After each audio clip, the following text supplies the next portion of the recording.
The first thing anyone noticed about Lena Vale was not her voice but her silence. It settled around her like the cool white light of St. Catherine Medical Center's trauma bay at 2:17 in the morning, steady and uncomplaining, while alarms pulsed from monitor to monitor, and the automatic doors kept coughing open under the force of another emergency rolling in.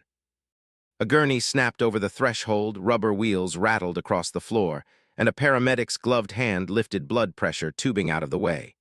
At the desk, someone muttered with too much feeling and too little caution that anyone but her would have been better. No one bothered to whisper it. The man on the gurney had the kind of presence that clung to him even half-conscious. He was tall, broad-shouldered, gray at the temples, and familiar enough that every medic in the room seemed to know exactly who he was even before his name was spoken. His breathing was wrong. His skin carried the waxy tone of a body working too hard to remain composed. A senior resident was already barking for imaging and labs. Dr. Martin Keller, the immaculate head of emergency medicine, took one glance at Lena and dismissed her with two fingers toward the supply cabinet, as if assigning a child to fetch napkins. He told her to stay in her lane without even turning toward her. Then the patient's monitor changed in a way that was immediate, sharp, and ugly. Lena looked once at the screen, once at the man's neck, and then at the angle of his chest beneath the half-cut tactical jacket someone had already started to remove. Her eyes narrowed, not with panic but with recognition. She stepped forward and told them to stop. The word was quiet, but it cut through the room. Keller ignored her and repeated his command, but she moved closer anyway. The patient's hand lifted once weakly toward the patch of dark fabric near his shoulder.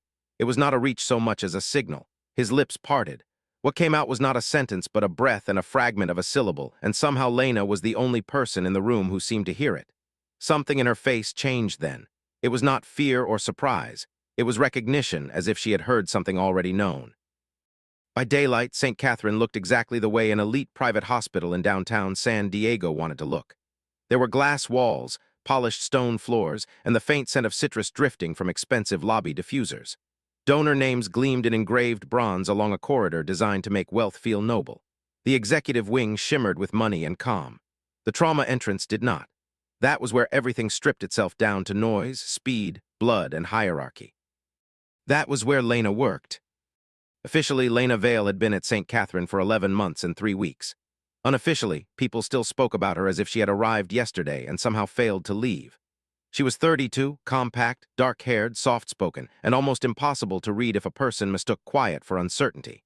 She wore the same neatly pressed scrubs as everyone else, pinned her badge straight, charted with eerie precision, and never volunteered stories about herself in the break room. In a culture built on status, charisma, and visible ambition, that kind of restraint made her stand out more than ego ever could. Most of the doctors called her competent whenever administration was nearby. When administration was not, the language shifted. They called her the ghost nurse, the monastery transfer, and the woman who seemed to think breathing quietly counted as a personality. Dr. Martin Keller, particularly when he was feeling theatrical, liked to refer to her as their little wallflower with delusions of battlefield medicine. He said it once in front of residents and an anesthesiologist over stale coffee just before 7 in the morning. Everyone laughed. Lena stood at the medication cart scanning barcodes and did not look up. Keller watched her anyway, entertained by his own reach. Martin Keller had been at St. Catherine long enough to become part of the architecture. He was the head of emergency medicine, polished in donor meetings, smooth on camera, and ruthless with staff beneath him. He liked talent only when it recognized his ownership. He liked nurses who anticipated his needs, residents who reflected his opinions back to him, and administrators who believed outcomes mattered more than culture. He was not careless. He was protected, which was worse. When he decided he did not like someone, schedules shifted, evaluations cooled, and minor mistakes became formal concerns. The hospital itself seemed to bend around his preferences, and people learned quickly that the safest way to survive was to nod and smile and absorb. Lena appeared to do the same, at least from the outside, but there were details about her that did not fit the version everyone thought they understood. She tied surgical knots faux. Than some junior physicians, she knew obscure trauma protocols without looking at a screen. She never flinched at the thundering rotor blades of helicopters overhead, but she always went still for half a second once the sound faded. A pale scar rested across her left wrist beneath her watchband, old enough to be unremarkable and deliberate enough to invite questions no one had earned. Once, when a retired Marine woke delirious after surgery and started fighting the staff, Lena leaned in and said 3 clipped words in a low tone no one else recognized. The man stopped immediately, stared at her, and settled back on the bed with a kind of reverence. He asked who had trained her. She answered only that it had been someone patient, adjusted his blanket, and moved on. Most humiliations in a hospital are small enough to be denied later. A chart correction voiced a little too loudly at the station. A patient update repeated in simpler words as though you had not just delivered it yourself. A joke made while you are still standing there. The new residents learned quickly from Keller's example. One of them, Dr. Bryce Nolan, polished and insecure in the particular way of men who had built their identity on being admired too early, began echoing Keller's tone. He asked Lena for supplies he could reach himself. He paused over her notes and praised her sarcastically for using complete sentences. He did it because Keller smirked when he did. Another resident copied him, then a fellow. Gradually it became not an event but a texture, the kind of daily erosion that leaves no single bruise and still manages to wound. Lena absorbed it all with a control that became its own provocation. She never snapped. She never rolled her eyes. She never gave anyone the scene they were hoping to provoke. Her restraint irritated people more than anger would have because it denied them the story they wanted to tell about her. They wanted insecurity, oversensitivity, bitterness, some proof that the hierarchy had placed her correctly. Instead, they found composure, and composure can be insulting to people who mistake intimidation for power. On a rainy Thursday evening, an ambulance crew brought in a construction foreman with blunt chest trauma and signs of a worsening airway. Keller had not yet come to the floor. Bryce Nolan fumbled the order sequence while respiratory reached for one setup and Lena reached for another. She told him he had the wrong tube. He grinned and thanked her as though mocking a nurse trying to impersonate a doctor. She told him the swelling was moving faster than he thought. He insisted they had it under control. Lena held his gaze and told him to move. The room obeyed her timing before it obeyed his. The airway was secured seconds before the tissue distortion became unmanageable and the patient stabilized. Bryce spent the next 10 minutes talking too much in an attempt to cover the fact that he had nearly misread the case. Later, in the staff room, he described Lena's intervention as luck. People often call competence lucky when they do not want to recalculate themselves. 2 weeks later, another strange detail appeared. A courier arrived with a padded envelope requiring Lena's signature. There was no return label. She slipped it into her locker without opening it on the floor. Bryce noticed. So did Tasha Ramirez, the unit clerk who liked Lena enough to be curious without being cruel. Tasha asked what was in the mystery package. Lena said it was paperwork. Tasha joked that it was the least interesting answer possible. Lena said it was also true. When Tasha pressed and asked what kind of paperwork, Lena hesitated and answered that it was the kind that expired if ignored. Tasha laughed, but Lena did not. For a moment she looked not at the break room but through it, as if the question had touched something further away than anyone there could see. Then there was the phone call that no one forgot. It came to the main line just before dawn on a Saturday. The operator transferred it to the trauma desk, and Lena answered because everyone else was busy. She listened for 4 seconds before her entire posture changed. Her shoulders squared and her voice flattened into something precise and private. She instructed whoever was on the other end not to transport the patient elsewhere, but to bring him to St. Catherine. She acknowledged knowing who was on shift and then, more quietly, used a name that made no sense to anyone listening. She told them to tell him that Raven had said to move now. When she hung up, Bryce repeated the word Raven like a joke, as if it belonged in a comic book. Lena simply told the team that if the incoming unit asked for Bay 3, it needed to be cleared. That was the moment when the room changed, though no one admitted it yet. Every inconsistency had begun to add up, and even mockery was beginning to require effort. The man from Bay 3 arrived under lights and sirens. He was older than T. He usual trauma population and too physically disciplined to pass for an ordinary civilian athlete. He wore plain clothes, but nothing about him felt ordinary. His right side was guarded. His breathing was shallow. His color was drifting. The paramedic giving report avoided names, which only made the room more alert. Keller had just come on shift and swept in with irritation already visible on his face. He began to frame the case as cardiac and move the team toward the standard pathway, but Lena interrupted. She said no. This time the entire bay heard it. Keller turned slowly, asking for an explanation with more contempt than curiosity. Lena ignored him and went to the bedside. She pressed 2 fingers lightly below the patient's clavicle and along the ribs, watching the breathing pattern, the tension in the jaw, the tremor in the hand. She leaned close and asked whether he could hear her. His eyelids fluttered. She told him to look at her, and he did. She asked what had happened before the pain. He could not form a coherent answer.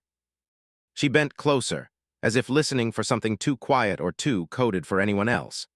Then she straightened and called for immediate decompression support and a vascular alert, identifying delayed thoracic compromise before anyone else in the room could see it clearly.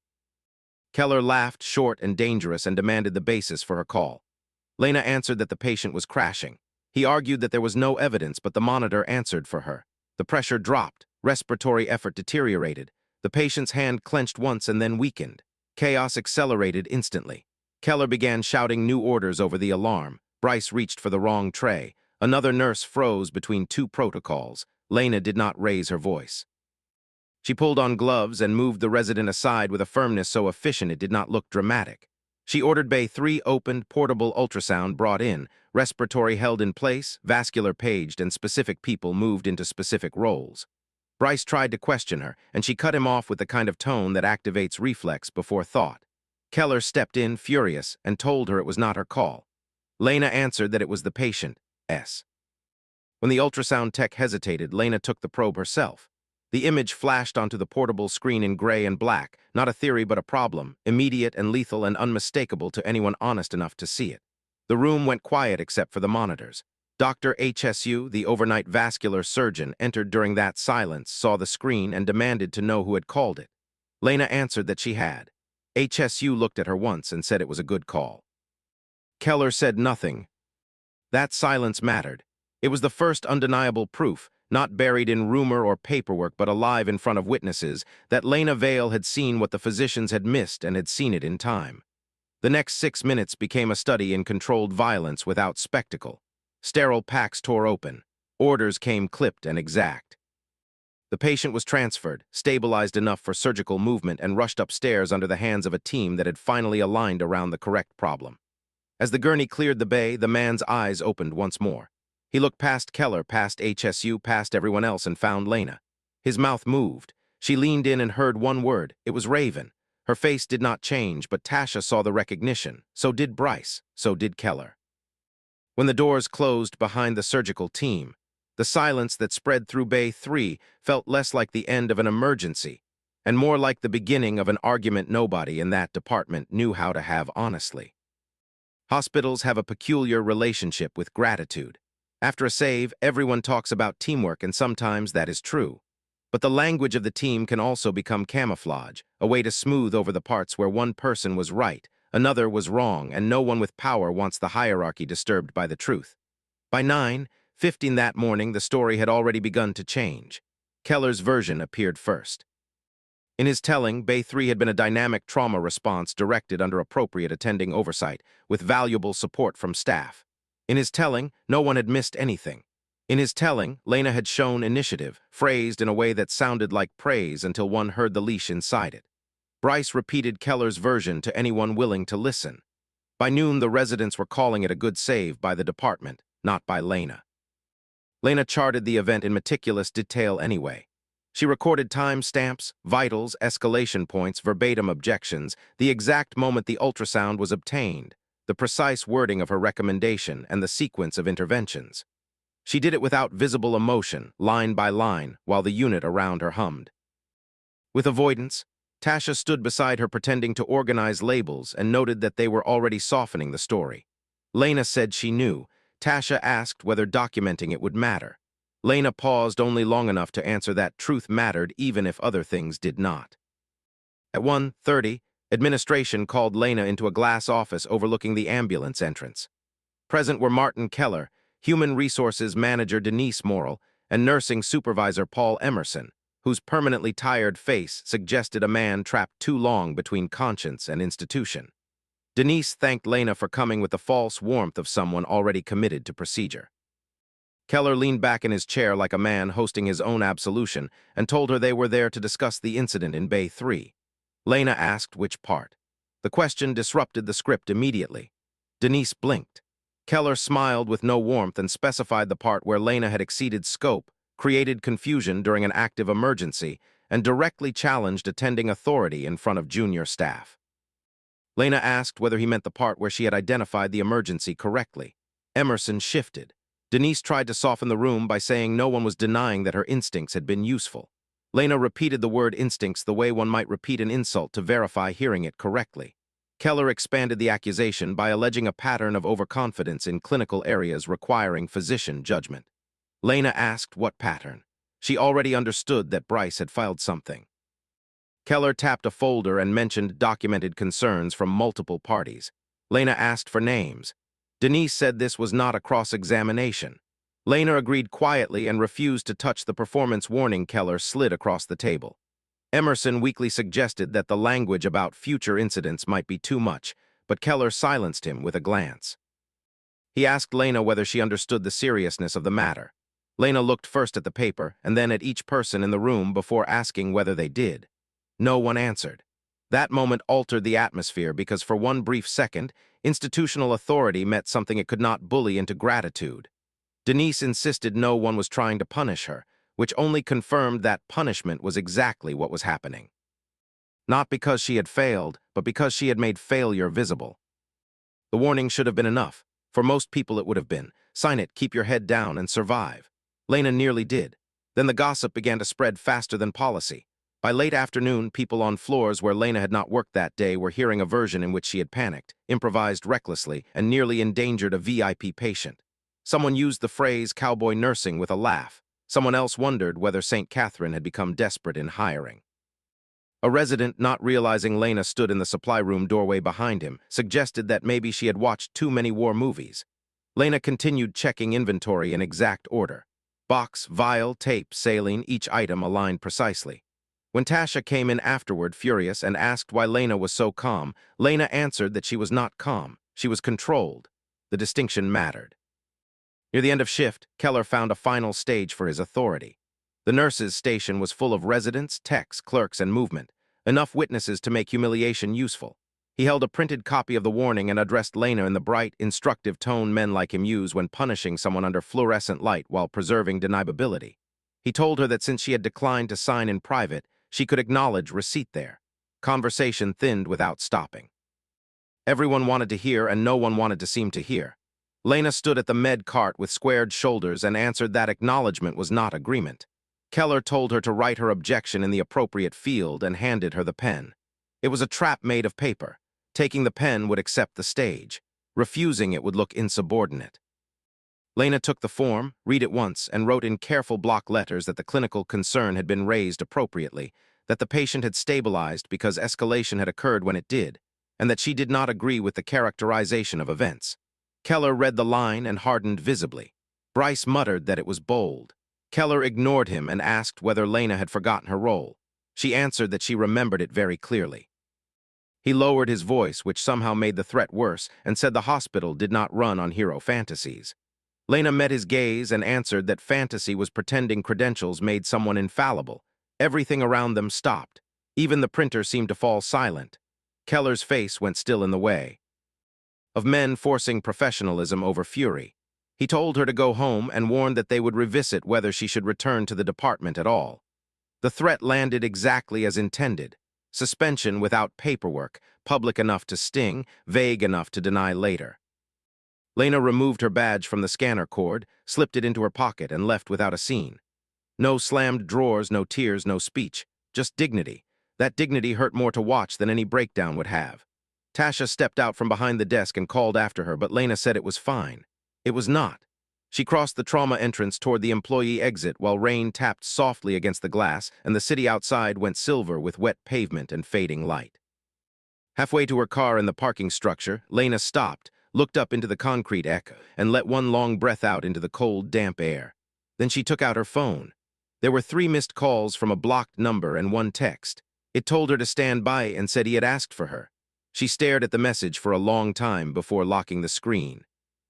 Morning came bright and unforgiving over San Diego Harbor. At St. Catherine, word spread quickly that the VIP patient from Bay 3 had survived surgery and been transferred to a secured floor. That alone would have made the staff uneasy. What made them more uneasy was the new security. 2 men in plain clothes appeared at the elevator bank shortly after 7. They were not hospital staff, not police, not administration. They were too still for all of that and too observant. One showed credentials to a supervisor, while the other scanned the trauma floor in a way that suggested he was cataloging faces without seeming to stare. Bryce noticed them first and tried to act unimpressed. Tasha told him silence might be a useful personal growth exercise. Keller arrived moments later, saw the men, and adjusted his expression into professional welcome. He introduced himself and asked how the hospital could assist. The taller man answered that Commander Elias Ward would be arriving shortly. The title shifted the air even for people who did not fully understand why. Keller smiled and said the hospital was honored. The man asked whether it was. The question was calm and exact enough to strip Keller's charm of footing. Keller tried to recover by praising the prior day's response as swift and effective. The second man, who had remained silent until then, asked whether Nurse Lena Vale had been on shift for that response. Tasha looked up immediately. Bryce froze over his keyboard. Keller admitted that Lena had been present. The man repeated the word present as if it was being weighed. A few minutes later, the elevator opened again. Commander Elias Ward entered with no visible display of rank and no need for one. He was in his early 50s, hard-faced, composed, carrying the kind of gravity that forces even confident people to reassess themselves. He moved like someone long accustomed to command and long uninterested in proving it. Keller stepped forward with his hand extended and identified himself as the attending from yesterday. Ward shook his hand briefly, asked whether he had indeed been the attending, and then asked where Nurse Vale was. Keller explained that she was not currently on shift due to a scheduling adjustment after a complex event. Ward asked why. The question was too simple and too direct. Keller said there had been misunderstandings about the chain of care. Ward ignored the invitation to spin and instead asked the floor who had documented the first correct escalation. Silence held for 2 beats. Then Tasha answered that Nurse Vale had. Ward thanked her with a small nod. Keller tried to reclaim the narrative by mentioning context and review. Ward answered that he preferred records. He spent the next hour doing something more unsettling than accusation. He observed. He spoke with respiratory. He reviewed timestamps. He asked the ultrasound tech where the machine had been before Bay 3. He asked the circulating nurse from surgery who had called vascular first. He asked Bryce Nolan to describe exactly when the patient's pressure had dropped relative to the objection Nurse Vale raised. Bryce tried confidence first, then vagueness, then jargon. None of it held. Ward did not interrupt him, which only made Bryce talk more. Finally, Ward asked whether Bryce had believed her at the time. Bryce dodged by mentioning the complexity of the scene. Ward asked again. Bryce admitted he had not believed her. Ward then asked whether she had been right. Bryce looked at Keller before admitting yes. Ward thanked him in a tone so neutral it made the answer more devastating. By 10:30, administration had been forced into the matter. Chief Operating Officer Marion Sloan arrived from the executive floor with legal counsel and the polished seriousness of someone accustomed to containing institutional danger. S.H. He greeted Ward with corporate fluency, praised St. Catherine's commitment to review, and attempted to establish familiar process. Ward answered her polished language with a single skeptical word that drained it of effect. Meanwhile, in her apartment overlooking a side street lined with jacaranda trees and delivery vans, Lena sat awake after a sleepless night. Her kitchen table held untouched tea, her folded scrub jacket, and the opened contents of the padded envelope that had arrived 2 weeks earlier. Inside were a renewal card sealed in plastic, a reminder about non-disclosure, and a short unsigned note stating that her status remained dormant unless activated by command request. She had read it several times and then placed it back in the envelope. At 10:42, her phone rang again from a blocked number. She answered with only her surname. An older male voice asked where she was. She said she was home. He told her to remain available. She asked who was calling. After a pause, he identified himself only as someone instructed never to call unless it mattered. She understood immediately that if he was calling, then it mattered. He told her that Commander Ward was asking questions the hospital could not comfortably answer and that he had also asked for Raven. Lena's grip tightened around the phone. She asked how the patient was. The man answered that he was alive because she had been faster than Pride. She asked what was needed. He told her to come in. When Lena returned to St. Catherine shortly before noon, the front desk volunteer nearly dropped her pen. Tasha stood so fast her chair rolled backward. Conversation dipped across the trauma floor. Even Keller, mid-sentence with Sloan, went silent for half a beat. Lena wore civilian clothes now, A navy coat, black slacks, hair tied back, no badge, no visible claim to the building. Ward turned the moment she entered and crossed the room without hurry. They stopped a few feet apart while every eye on the floor fixed itself on them. Ward remarked that she had taken her time. Lena answered that he had told her to stand by. Something unreadable passed between them, not intimacy and not formality either, but compressed history. Ward asked whether they could speak privately. Keller tried to insert himself, reminding Ward that Lena was under review and any discussion should include administration. Ward answered with a flat no and turned away from him as though Keller had become irrelevant mid-sentence. He asked Lena to walk with him. They entered an empty consultation room with glass walls that blurred sound but not curiosity. Half the trauma floor found reasons to remain nearby. Inside, Ward stayed standing at first and asked why she had not identified herself the previous day. Lena answered that she was a nurse.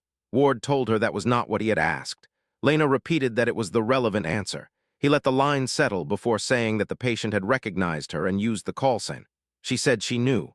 He reminded her that she had still said nothing. Lena answered that the patient had needed treatment, not mythology.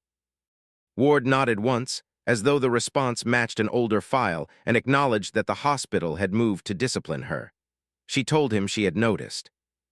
Then Ward told her that her chart was cleaner than theirs and began to explain what the room outside still could not imagine. 3 years earlier, an extraction team in the Red Sea corridor had lost its medical officer during a vessel transfer under hostile conditions. Mission details remained classified, but the outcome did not. 7 people had come home who had not been expected to. One of them had been the man Lena stabilized the previous day, Rear Admiral Thomas Varick, then a task group commander. He had left explicit standing instructions that if he ever went down stateside and Raven was breathing within 100 miles, Raven was to be called. Lena answered that the arrangement had been supposed to stay buried. Ward agreed that it had stayed buried until a private event, an old vascular complication, and an emergency department run by men more committed to status than observation forced the issue. Lena tried to minimize it, describing herself as temporary support. Ward actually looked irritated. He said that was fiction disguised as modesty. He told her that she had been attached under civilian cover to a joint medical contingency team after outperforming candidates with more rank and more ego. He reminded her that she had run damage control medicine in conditions most physicians would not have kept their breakfast through, and that when the operation went sideways, she had kept people alive long enough for command to reverse what had nearly become a burial timeline.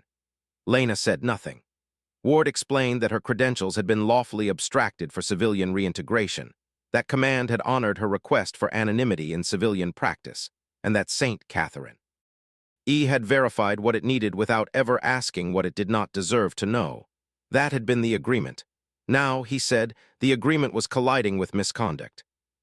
He placed a folder on the table and told her there would be a formal review on the floor. She could remain silent and let the record speak or answer if addressed. Lena asked whether Varick would be part of it. Ward said only if necessary. She thought about that for a moment and decided that the record should go first. Ward nodded, apparently satisfied. When they stepped back out onto the floor, the entire unit watched them. Sloan attempted to move the discussion upstairs in the name of privacy and process, but Ward refused. He said the relevant events had happened down there and that proximity would be better for witnesses. He requested that Keller, Bryce Nolan, Paul Emerson, Tasha Ramirez, Daniel Cho, and Lena Vale all remain present. The trauma floor did not stop functioning because hospitals never truly stop, but it bent around the gathering. Gurney rails clicked in distant bays. Overhead pages continued. Yet the center of the unit became a kind of open courtroom ruled by memory, documentation, and the discomfort of those unaccustomed to being questioned. Ward began simply. He said he wanted sequence, not spin. Daniel Cho confirmed that Lena had requested the ultrasound before Keller agreed there was need. Tasha confirmed that Lena had ordered Bay 3 cleared on the incoming report, and that she herself had paged vascular at Lena's instruction. Emerson, increasingly uneasy, confirmed that the performance warning had been issued before a full event review had been completed. Bryce tried to remain vague and failed. Under Ward's careful chronology, his version collapsed into the truth. Lena had voiced the correct concern first, he had dismissed it, and Keller had overruled her until the monitor changes made denial impossible.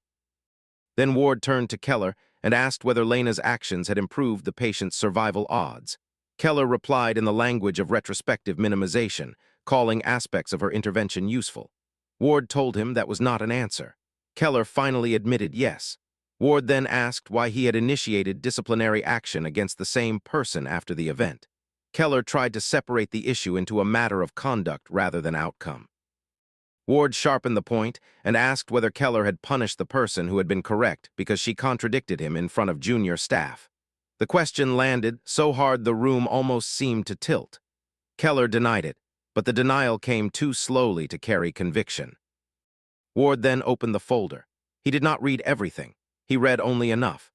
The abstract established that Nurse Lena Vale had previously served under restricted civilian medical attachment in joint operational trauma response with specialized authority in high-risk field stabilization and maritime emergency intervention, that her commendation status remained sealed, and that continued anonymity had been requested by the clinician and granted by command.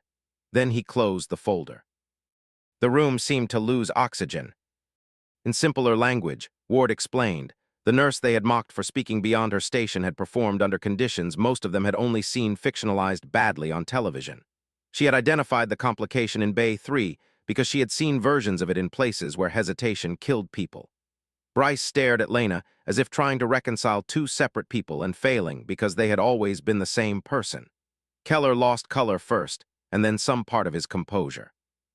Marion Sloane went still in the precise way executives do when liability becomes tangible. Tasha covered her mouth. Emerson looked both vindicated and sick. No one laughed. No one moved. Then the secured elevator opened and Rear Admiral Thomas Varick emerged, slower than strength would once have permitted but still carrying the unmistakable force of command. Two security officers stepped out first, then a physician, then Varick himself, pale but clear-eyed, one arm supported. The floor parted for him. Keller took an involuntary step back. Varick ignored everyone until he reached Lena. There in the middle of the trauma unit that had reduced her to warnings and jokes, he stopped and addressed her by the call sign that had followed her out of a life she had tried to bury. He called her Raven with unmistakable respect. Lena answered with a single formal acknowledgement. He told the room, and especially her, that he had instructed them long ago that if he ever went down and she was anywhere nearby, he wanted her. A flicker of visible emotion passed across Lena's face for the first time. She answered dryly that he had always had a gift for making terrible timing sound strategic. The line released just enough pressure for a few people to breathe. Then Varick turned toward Keller, and the room shifted from revelation to judgment. He spoke first to Sloane because he understood institutions. He stated plainly that he had been briefed both on the emergency response and on the hospital's immediate decision to censure the clinician who had recognized his condition first. Sloane began her polished corporate explanation about process and seriousness, but Varick looked at her once, and the sentence died. Ward stepped in and noted that command records had requested Nurse Vale by protected identifier due to prior field service, and that request could remain confidential or become discoverable depending on how St. Catherine handled the next part of the review. The word discoverable changed everything. Legal counsel, silent until then, suggested that comment be suspended until documentation was fully consolidated. Ward agreed and said they should begin with the disciplinary action. Emerson produced the warning form. His hands shook. Ward read it and handed it to Marion Sloane with a simple instruction to withdraw it immediately. Sloane scanned it and described it as premature. Keller tried to recover ground by reframing the matter as insubordination during an active emergency. Ward cut him off and said no. The real issue, he said, was that a nurse had been right in front of people Keller wanted to impress. Keller made one last attempt through credentialism, arguing that whatever Lena's military background might be, hospital practice required clear lines and could not permit nursing staff to freelance complex diagnostic decisions. Lena did not need to defend herself because Dr. HSU stepped forward from the back of the gathering and did it for her. HSU rarely engaged in departmental politics, and that gave her words weight. She said that perhaps those lines should include listening when the most clinically accurate person in the room spoke. She stated that she had reviewed the imaging, the timing, and the charting, and that Lena's escalation had not been freelancing but correct clinical judgment. Further delay, HSU said plainly, would likely have worsened outcome. Keller looked at her as though betrayed by neutrality itself. Tasha, emboldened by the truth finally acquiring institutional backing, added that Bay 3 had not been the first time. She said people on that floor had been dismissing Lena for months, and that everyone had seen the jokes, the public corrections, and the way residents copied leadership because leadership modeled it. Emerson closed his eyes. Sloan turned toward him and asked whether any of this had been reported. He admitted that it had, informally and more than once. That answer broadened the threat from Keller to the institution itself. Sloan and legal counsel both understood the implication immediately. Keller realized it a half-second later, which was enough. Once a system realizes it might be implicated, loyalty becomes expensive. The warning was verbally rescinded on the spot and flagged for formal removal from Lena's personnel file. A peer review panel was ordered over Keller rather than by him. Administrative leave was discussed and then assigned, not to Lena but to Martin Keller. He tried to characterize it as voluntary cooperation, but no one entertained the fiction.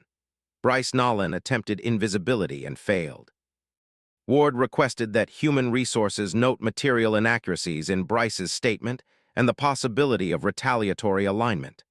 For a resident dependent on recommendations, that was punishment enough to collapse his posture visibly. Then Sloan turned to Lena with a new tone. On behalf of St. Catherine, she apologized for how the matter had been handled and praised Lena's extraordinary competence under pressure. Lena listened without visible satisfaction and answered only that the sentence being spoken now had also been true the day before. No one in the room could rescue Sloan from the precision of that reply. Varick watched Lena with unmistakable respect.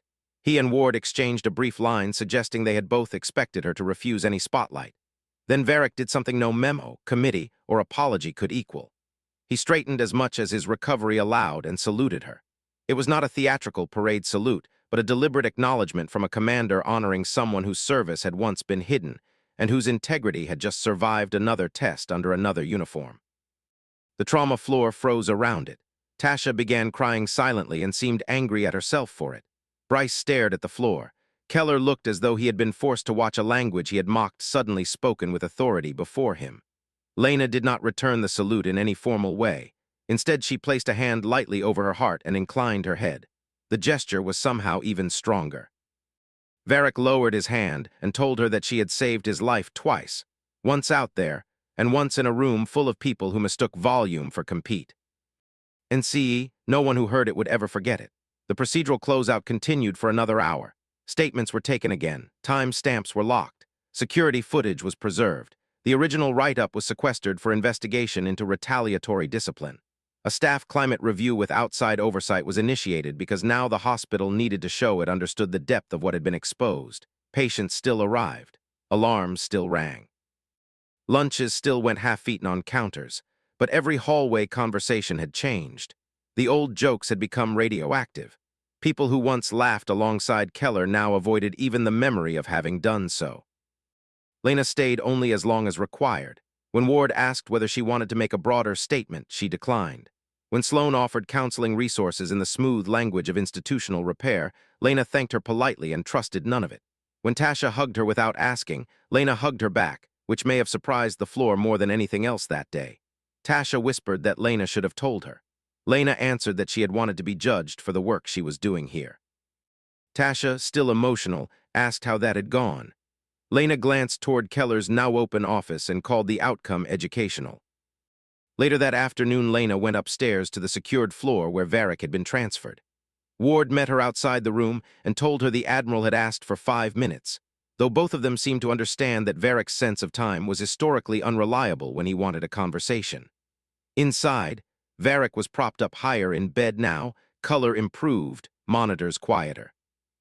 In the softer recovery light, he looked less like abstract command and more like what he also was, a man old enough to have become breakable in certain precise ways. He watched Lena approach and immediately observed that she was angry. She said yes. He asked whether she was angry at them. She said yes. He asked whether she was also angry at him. After a beat, she admitted a little. He accepted that as fair.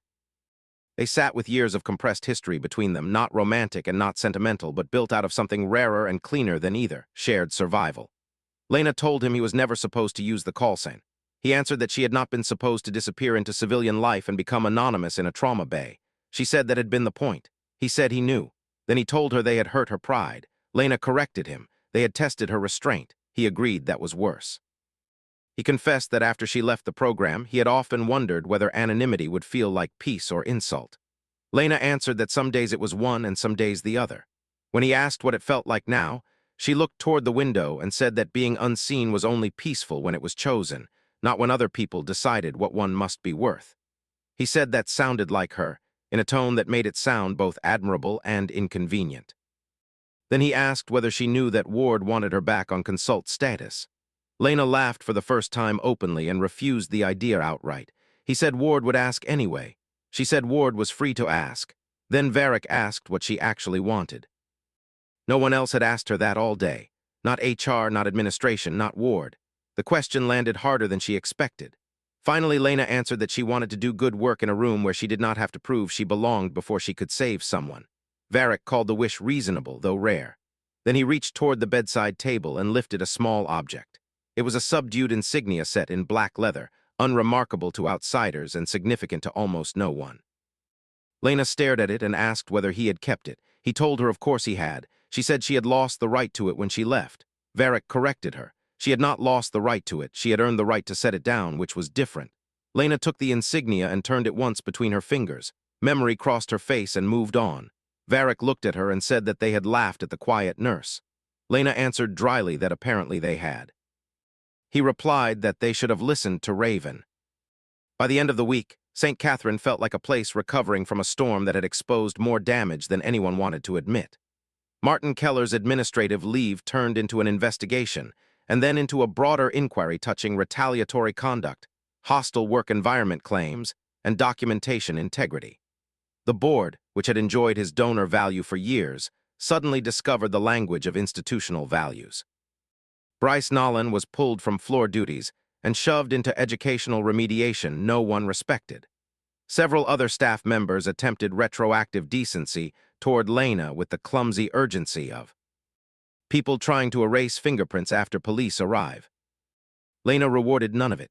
She returned to work only after the warning had been formally removed and the review structure altered. She asked for nothing dramatic. No ceremony, no upgraded title, no special office.